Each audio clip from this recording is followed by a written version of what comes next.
Hello guys, मैं आपकी friend इश्का आ चुकी हूँ निया एंड कनिष्का की लव स्टोरी का पार्ट 26 लेकर। तो आई होप कि अब तक आप इस स्टोरी को खूब सारा प्यार दे रहे होंगे और साथ ही साथ एंजॉय भी कर रहे होंगे। तो चलिए बिना किसी देरी के आज की स्टोरी की शुरुआत करते हैं। पर इससे पहले आप अगर चैनल पर नए हैं तो प्लीज़ चैनल को सब्सक्राइब करके जुड़ जाइए हमारी प्यारी सी फैमिली के साथ, और साथ ही साथ वीडियो को लाइक एंड शेयर भी कर दें। तो ये हो गई हमारी नॉर्मल बातें जो हम रोज़ करते हैं, और अब आते हैं अपनी प्यारी सी स्टोरी की तरफ। पर इससे पहले थोड़ा सा जान लेते हैं प्रीवियस पार्ट के बारे में। प्रीवियस पार्ट में आपने सुना था कि फाइनली रिया को अपने अंदर उठ रहे तूफ़ानों के जवाब मिल ही जाते हैं, पर फिर भी वो उसे एक्सेप्ट नहीं कर पाती। पर वो कहते हैं ना, जहाँ प्यार होता है वहाँ अपने आप कोई ना कोई रास्ता खुद ब खुद निकल आता है। विधि और रिया धीरे धीरे जब एक दूसरे के सामने कैंप में पहुँची तो उनके बीच की दूरियां ख़त्म होने लगी और वो धीरे धीरे अपना होश खोने लगी। होश खोते खोते वो दोनों काफ़ी आगे बढ़ गई। तो ये था हमारा शॉर्ट में प्रीवियस पार्ट रिव्यू। और अब आगे विधि और रिया एक दूसरे को किस करने के बाद अब पूरी तरह धीरे धीरे एक दूसरे में खोने लगी थी।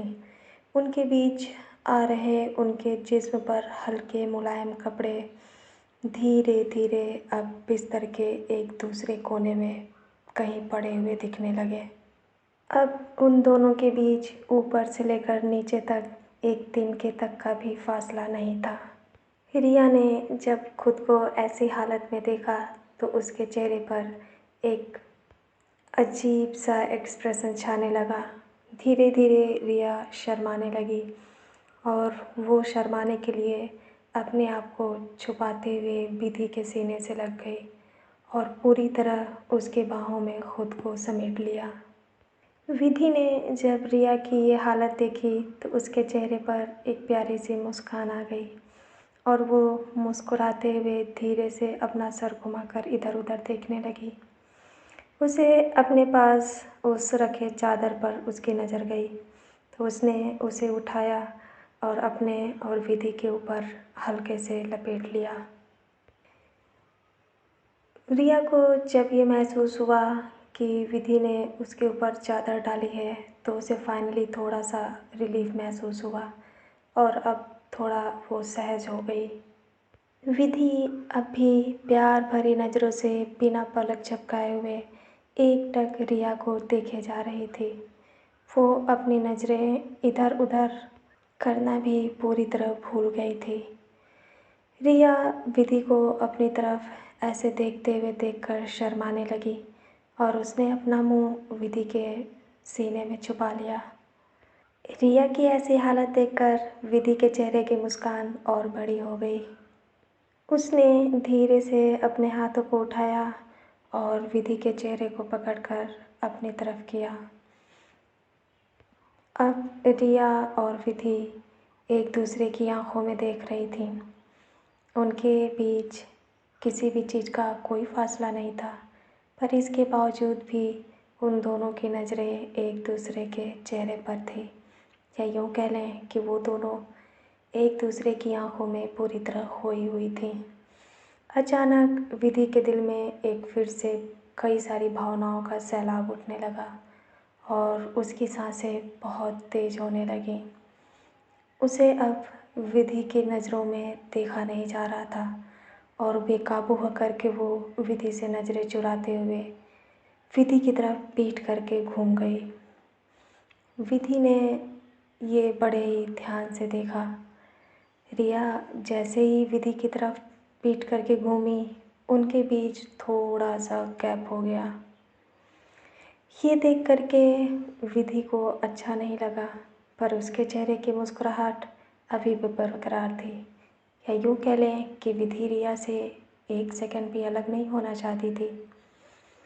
धीरे से विधि ने अपने राइट हैंड को विधि के सिर के नीचे रखा और अपने लेफ़्ट हैंड को धीरे से उसके कमर में डाला। विधि रिया की कमर से होते हुए धीरे धीरे अपने हाथों को ऊपर बढ़ाने लगी और और ऊपर और ऊपर आते आते विधि ने रिया के चेस्ट और गले के बीच अपना हाथ रोक दिया। कुछ देर तक रुककर विधि ने रिया को हल्का सा पुश किया और अपनी तरफ खींचा। थोड़ा सा रिया पीछे हुई और थोड़ी सी जो गैपिंग अभी भी बची हुई थी, विधि ने उसे खुद आगे बढ़ कर के ख़त्म कर दिया। अब विधि के होठ रिया के कानों के पास थे और विधि के हाथ रिया के चेस्ट पर। वो दोनों ऊपर से पूरी तरह एक चादर में लिपटे हुए थे, पर अंदर से उनके बीच कुछ भी नहीं था। विधि बिल्कुल रिया के करीब आ गई, बिल्कुल करीब, इतना करीब कि अब वो शायद इससे ज़्यादा करीब नहीं जा सकती थी, क्योंकि उसके पास कोई ऑप्शन नहीं था। हालांकि विधि का एक हाथ रिया के सिर के नीचे था, पर उसका दूसरा हाथ रिया के ऊपर उसकी कमर से लेकर उसके चेस्ट से होते हुए उसके गले तक लगातार हरकत कर रहा था। विधि की जैसे जैसे ये हरकत आगे बढ़ रही थी, रिया वैसे वैसे अपने होश से बेकाबू हो रही थी। धीरे धीरे रिया की सांसें बहुत ज़्यादा तेज़ होने लगीं और उसकी हार्ट बीट उसके नॉर्मल स्पीड से अब बहुत तेज़ हो चुकी थी। रिया की ऐसी हालत विधि को साफ साफ दिख रहा था और कहीं न कहीं उसके दिल को एक सुकून मिल रहा था। विधि के नाजुक हाथ जैसे जैसे रिया के ऊपर हरकत कर रहे थे, रिया अब धीरे धीरे बेकाबू हो रही थी। उसे देखकर ऐसा लग रहा था कि वो कभी भी पागल होने वाली थी। कुछ ही देर में रिया की बेचैनियाँ अब बहुत ज़्यादा बढ़ गई और वो खुद पर कंट्रोल नहीं कर पा रही थी। रिया अपनी मदहोशी में कहीं गुम होकर अब पूरी तरह बेकाबू हो चुकी थी और वो बड़ी ही तेज़ी के साथ विधि की तरफ घूम गई। अब वो और विधि की दूरी बर्दाश्त नहीं कर पा रही थी। रिया जैसे ही विधि की तरफ घूमी, वो सीधा विधि को किस करने लगी, पागलों की तरह। उसे किसी चीज़ का होश नहीं था। कुछ देर तक यूं ही एक दूसरे को बेतहाशा किस करने के बाद विधि धीरे धीरे नीचे बढ़ने लगी और एक के बाद एक रिया के हर एक बॉडी पार्ट पर किस करने लगी।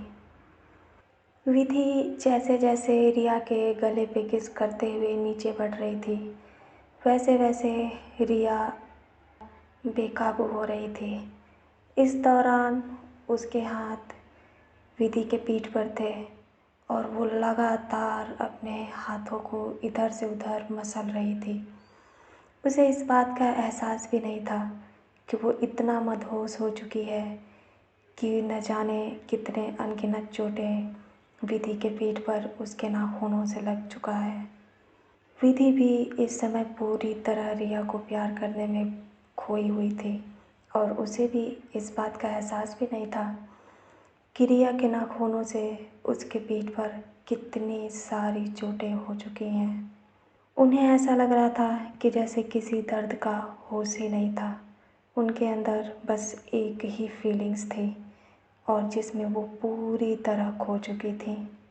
मदहोशी में चूर रिया कभी अपने हाथों से बेड शीट को कस के पकड़ लेती, तो कभी विधि के पीठ पर एक नई चोट कर देती। उन दोनों को ही इस बात का बिल्कुल एहसास नहीं था।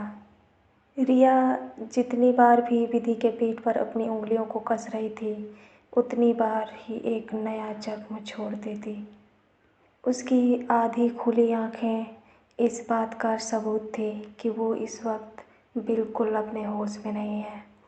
विधि को भी अपने ऊपर हो रही किसी भी चोट का कोई ध्यान नहीं था।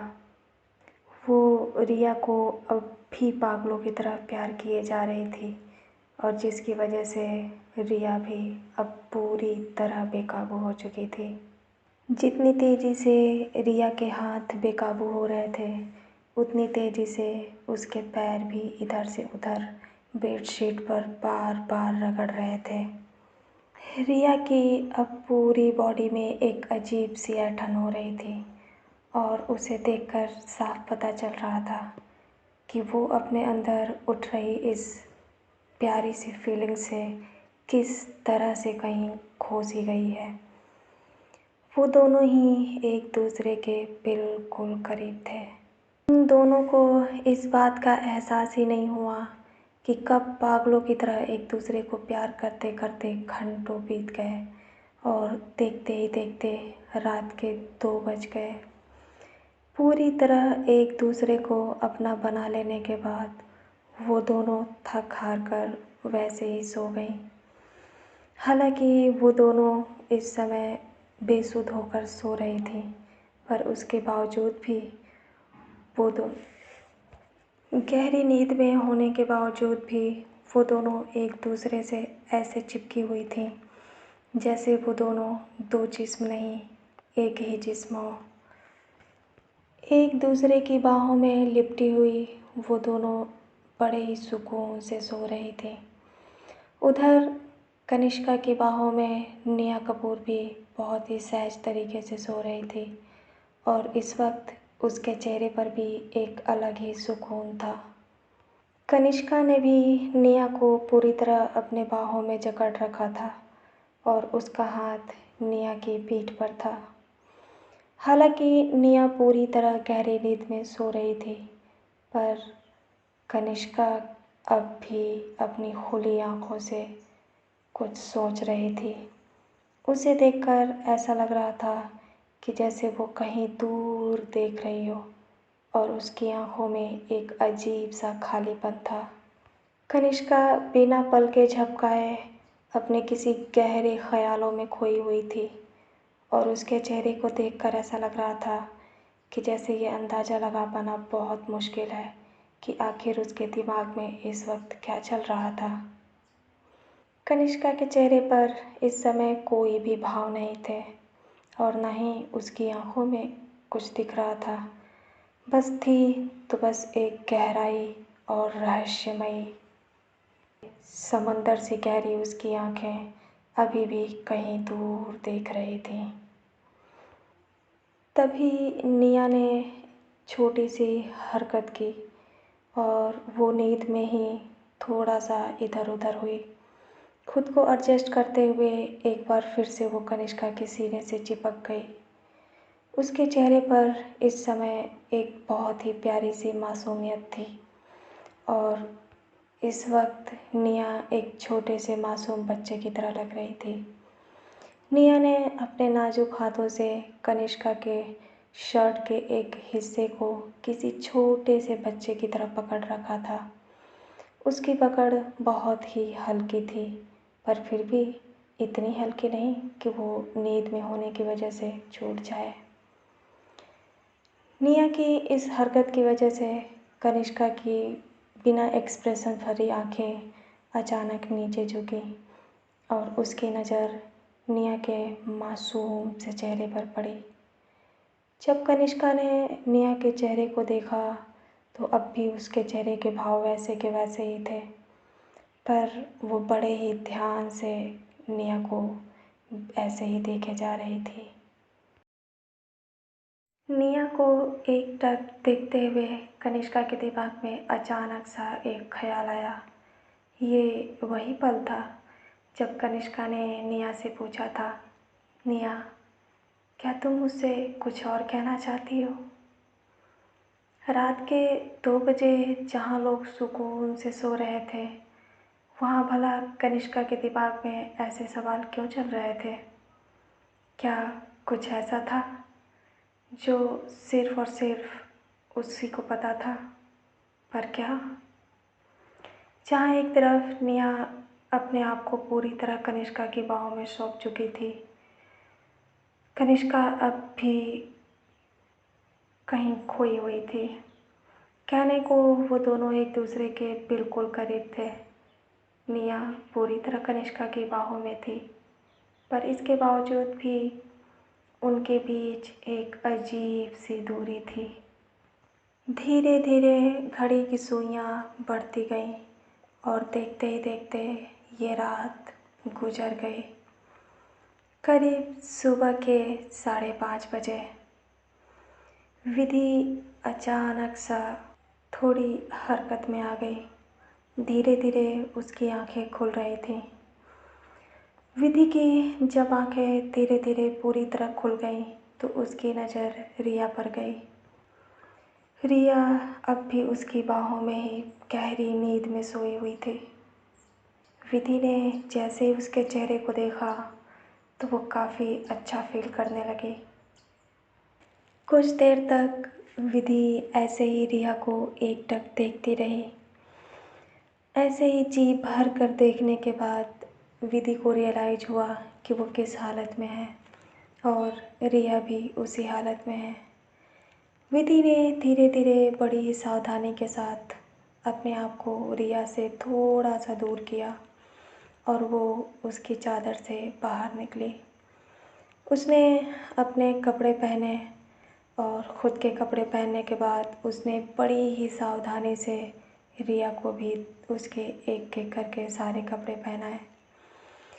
हालांकि रिया पूरी तरह नींद में थी, पर उसे फिर भी अपने ऊपर हो रही इस हरकत का एहसास था। जब विधि ने रिया को पूरी तरह कपड़े पहना लिए तो फाइनली वो उसे लेट करके चादर उड़ाने लगी ताकि वो थोड़ा सा बाहर निकल सके।